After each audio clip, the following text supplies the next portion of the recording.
Hello friends, welcome to प्रखर commerce classes. हम आज चैप्टर नंबर 7 मैक्रो इकोनॉमिक्स का aggregate demand and it's components के बारे में पढ़ रहे हैं। अगर आपने इसका पार्ट 1 नहीं देखा है तो आप पहले जाइए और उसे देखिए, क्योंकि यही टॉपिक कंटिन्यू हो रहा है। हम जैसे देखें कि हमने एग्रीगेट डिमांड की डेफिनेशन पढ़ी थी, उसी तरह आज हम पढ़ेंगे एग्रीगेट सप्लाई की डेफिनेशन। तो एग्रीगेट सप्लाई की डेफिनेशन क्या बोलती है? Total value of final goods and services of all producers in an economy, मतलब सारे सेक्टर्स के सारे प्रोड्यूसर्स की बात की जा रही है। विलिंग टू सप्लाई, देखिए अगर हम देखें तो जो एग्रीगेट डिमांड है उसे एग्रीगेट डिमांड की डेफिनेशन में यहाँ पे हमने लिखा था willingness to purchase. Willing to purchase का मतलब हो गया डिमांड से रेफर। क्यों? क्योंकि हम उसे कंज्यूम करना चाहते हैं, लेकिन अब हम यहाँ पे सप्लाई करना चाहते हैं। अब हम मैन्युफैक्चरर बन चुके, तो willing to supply for 1 accounting year. उसी तरह एग्रीगेट सप्लाई को बोला जाता है इनकम, नेशनल इनकम। इंपॉर्टेंट है कि what is the second name of aggregate supply. अब अगर हम इसका शेड्यूल देखें, एग्रीगेट सप्लाई का शेड्यूल देखें और एग्रीगेट सप्लाई के कंपोनेंट्स देखें, तो एग्रीगेट सप्लाई के भी 2 कंपोनेंट्स। क्यों? क्योंकि हमने एग्रीगेट डिमांड के भी 2 कंपोनेंट्स ही पढ़े हैं। कौन कौन से कंपोनेंट्स? अब यहाँ पे आई को रिप्लेस करेगा हमारा एस, और एस माने सेविंग्स। सेविंग्स मतलब क्या? सेविंग्स मतलब बचत, जो आप और हम करते हैं। हमारी सैलरी आई 10,000 रुपये की, हमने खर्च कर दी 8,000, 2,000 बचा के रखे फॉर फ्यूचर। हमने जो 2,000 रुपये बचाए वो हमारी सेविंग्स है। तो एक ऐसी सिचुएशन जहां पे सेविंग्स भी रोल निभाती है। चलिए, savings are what? Savings are future capital. Savings को क्या बोलते हैं? फ्यूचर कैपिटल बोलते हैं, जो हम कभी भी इन्वेस्ट करेंगे, फ्यूचर कैपिटल बोलते हैं। अब यहाँ पे हम चलते हैं इसके शेड्यूल पे। तो देखिए पहले y is equals to S is equals to C plus S. Important equation again. फिर हमने देखा कि अगर हमारी इनकम 0 है, फिर 50 हुई, फिर 100 हुई, फिर 150, फिर 200, फिर 250 और फिर 300। उसी तरह हमारा कंजम्पशन जो है, बेसिक चीज जो कल कंजम्पशन के बारे में पढ़ी थी कि कंजम्पशन चाहे इनकम कुछ हो चाहे ना हो, कंजम्पशन तो होके रहेगा। इसे बोला जाता है autonomous consumption. Autonomous consumption is represented by C bar. Automated consumption is represented by C bar। मतलब ये कंजम्पशन ऐसा कंजम्पशन है जो हर बार मौजूद होगा, हम चाहे कुछ कमाए चाहे ना कमाए। चलिए आगे चलते हैं। तो इस पॉइंट पे क्या हुआ? अब कंजम्पशन तो हो चुका है, कंजम्पशन तो हो चुका है, तो भैया वो कंजम्पशन करने के लिए पैसा कहाँ से आया होगा? जो हमने इसके पहले सेविंग्स करी होगी वो कम हुई होगी। तो हमारी सेविंग्स जो है वो -20 जा चुकी है। अब अगेन यहाँ पे अगर हमारी इनकम 0 है, कंजम्पशन 20 है, तो सेविंग्स हो गई -20। मतलब S is equals to Y, hence proved. फिर हम आगे चलते हैं। उसी तरह अगर हम देखें, अब हमारी इनकम बढ़ के हो गई है 50, लेकिन कंजम्पशन अभी भी ज़्यादा है 60 का। एक बात बताइए, अगर कोई मजदूर, डेली वेजेस वाला वर्कर अगर 300 रुपये या 400 रुपये पर डे कमा रहा है, तो क्या उसका गुजारा इतने में हो जाएगा? नहीं। पहले तो वो इतना ज़्यादा हैवी वर्क कर रहा है कि उसका कंजम्पशन कैपेसिटी बढ़ चुकी है, और उसके बाद उसकी इनकम इतनी लिमिटेड है कि वो क्या करेगा? तो उसकी सेविंग्स अभी भी माइनस में जा रही है। तो देखिए फिर से सेविंग्स हुई माइनस में। ये चीजें हम क्यों स्टडी कर रहे हैं? ताकि हम इसके ग्राफ्स को समझ सकें।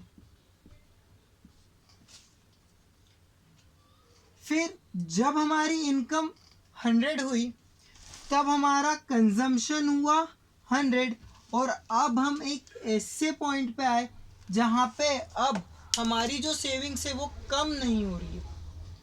जो हमारी सेविंग्स है वो अब कम नहीं हो रही है, जीरो लेवल पे सेविंग्स हमारी आ चुकी है। शेड कर देते हैं इस एरिया को। फिर हम आते हैं एक ऐसी सिचुएशन पे। अब नेक्स्ट सिचुएशन हमारी इनकम हुई 150, हमारा कंजम्पशन हुआ 140। अब यहाँ पे हमारी इनकम ने कुछ असर दिखाया, वो ज़्यादा तेज़ी से ग्रोथ करी और अब हमारे पास सेविंग्स होना स्टार्ट हुई। मतलब अब पहले हमारे पास माइनस में सेविंग्स थी या ज़ीरो में थी, अब पॉजिटिव में आने लगी है। अब हम कुछ सेव कर पा रहे, ज़्यादा कमा रहे तो ज़्यादा सेव करेंगे। उसी तरह 200 पे हमारी सेविंग्स और बढ़ी, फिर उसी तरह 250 पे हमारी सेविंग्स और बढ़ी, और 300 लेवल पे हमारी सेविंग्स और बढ़ी। जैसे जैसे हमारी इनकम बढ़ती जा रही है उसी तरह हमारी सेविंग्स भी बढ़ती जा रही है। पहले सेविंग्स माइनस में ज़्यादा थी, फिर कम होती गई और फिर पॉजिटिव में आई। ये समझ में आया। फिर कंजम्पशन, कंजम्पशन का ग्राफ हम सब जानते हैं कि कंजम्पशन का जो ग्राफ होता है वो किस तरह से बनता है। इसी तरह यहाँ पे फिर से हमने ले लिया इनकम एक्स एक्सिस पे, वाई एक्सिस पे हमने फिर से ले लिया कंजम्पशन एंड सेविंग्स।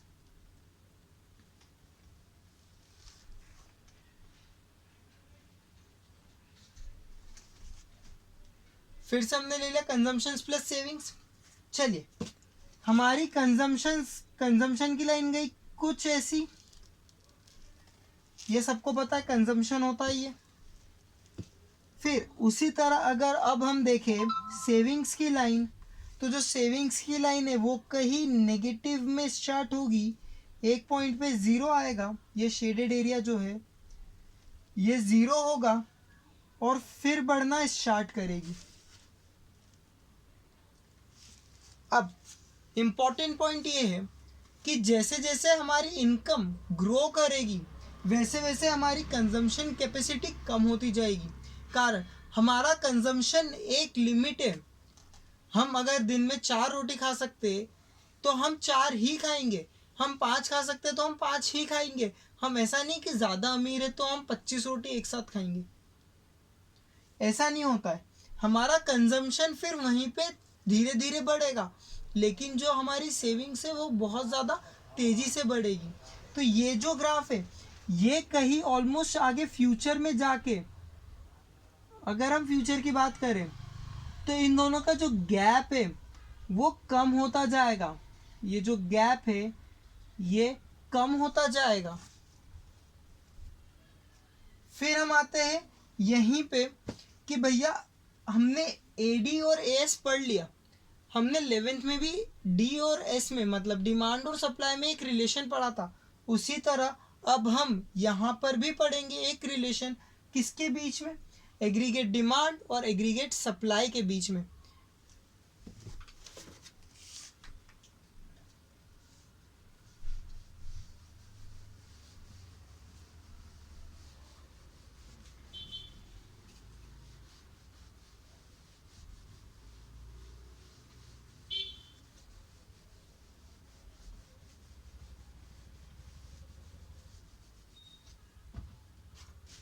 और इस रिलेशन का नाम है, और इस रिलेशन का नाम है कंजम्पशन फंक्शन। कंजम्पशन फंक्शन क्या बोलता है कि भैया it is the relation between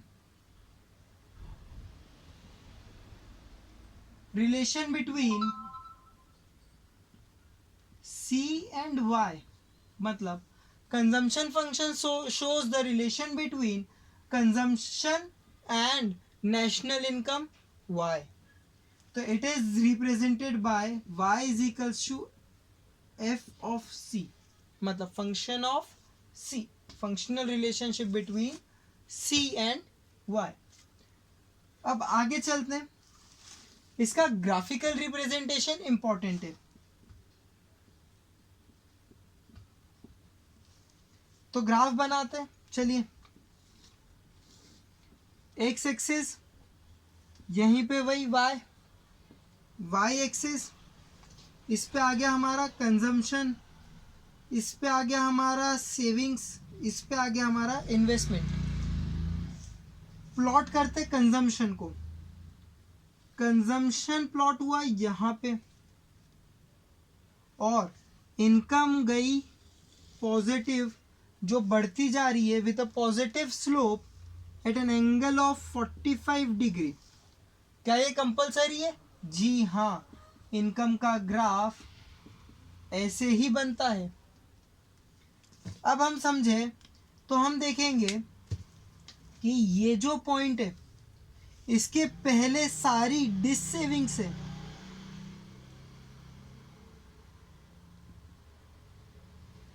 मतलब the point where AS and C intersect each other is the point where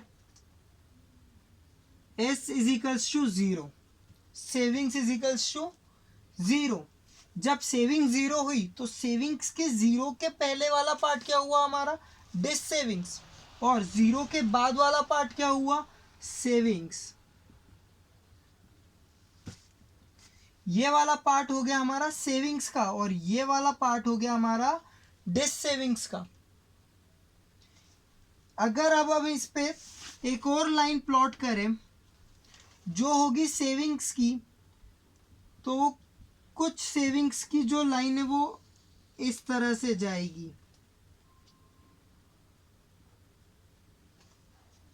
मतलब द पॉइंट इज सेम। इस टाइम तक सेविंग्स नेगेटिव में है, इस टाइम पे सेविंग्स पॉजिटिव में है। ये था हमारा कंजम्पशन फंक्शन। कंजम्पशन फंक्शन के कुछ पॉइंट्स देख लेते हैं, अब हम नोट कर लेते हैं कि the point where AD and AS या C and AS intersect each other is the point where savings is 0। ठीक है, after the point of intersection savings is positive, before the point of intersection savings is negative.